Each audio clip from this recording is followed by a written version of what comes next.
लौना हे भगवान छोरी बिरामी भएको हप्ता दिन भइसक्यो खना यो गोपाल पनि कहाँ गएको होला गोपाल ए गोपाल हजुर आमा म यही छु त किन बोलाउनु दिदीलाई अहिलेसम्म ठिक भएको छैन विषेक भए त हुन्थ्यो नि बाबु के गर्ने तेरो बाबु भएको भाइ यत्रो दुःख हुँदैन थियो उफ मैले मात्र पाउनु रहेछ दुःख यो जीवनमा आमा गाह्रो भयो चिन्ता नगर छोरी तिमीलाई के हुँदैन ए गोपाल जा त पल्लो गाउँको झाँक्रीमालाई झट्ट बोलाएर ला हुन्छ आमा ए सुन त गोपाल झाँक्रीबा घरमा नभए पनि पुरेर भाम दा है हुन्छ झाँक्रीबा ए झाँक्रीबा कसले मलाई बोलाउँछ ए गोपाल बाबु पो रहेछ के को लागि आएला गोपाल बाबु त्यति टाढाबाट हाम्रो घरमा दिदी बिरामी परेमा त्यहाँ जानु पर्यो अरे झाँक्रीबा ल जाऊँ न त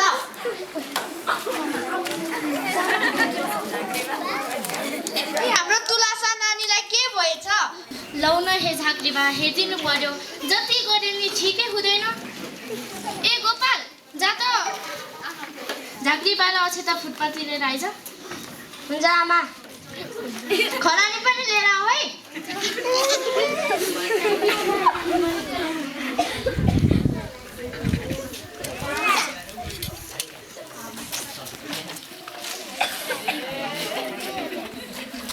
लिलाउनुहोस् झाँक्रीबा धन्यवाद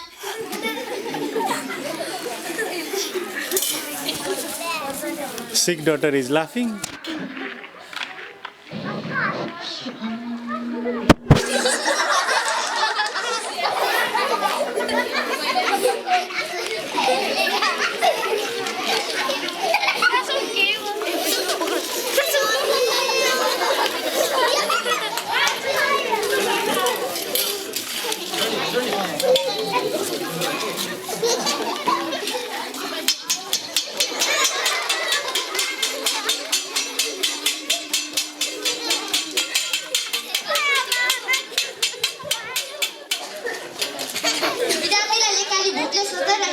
चिन्ता नलिनु होला मैले राम्ररी फुटेको छु एक दुई दिनमा नि गइहाल्छिन्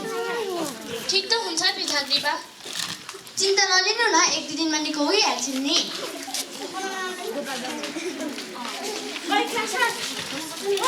के गर्दै हुन्छ काकी तुलासा नानीलाई के भयो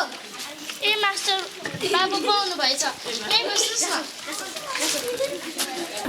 हेर्नुहोस् न छोरी बिरामी भएको हप्ता दिन भइसक्यो पेट दुख्ने मान्छे के हो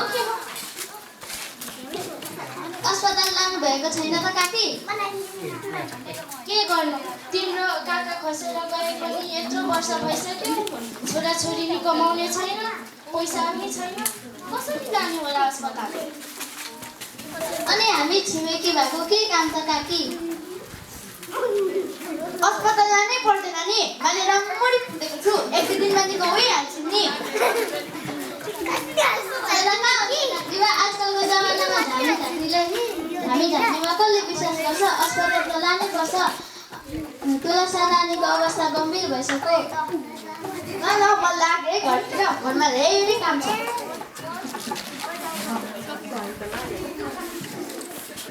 ए गोपाल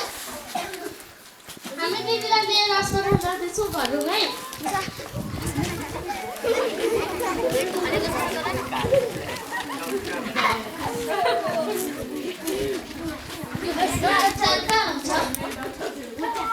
डाक्टर साहब बिरामीको नाम के होला तुलसा लिम्बू कति वर्षको छि 15 नाम के होला मेरो नाम मनमाया लिम्बू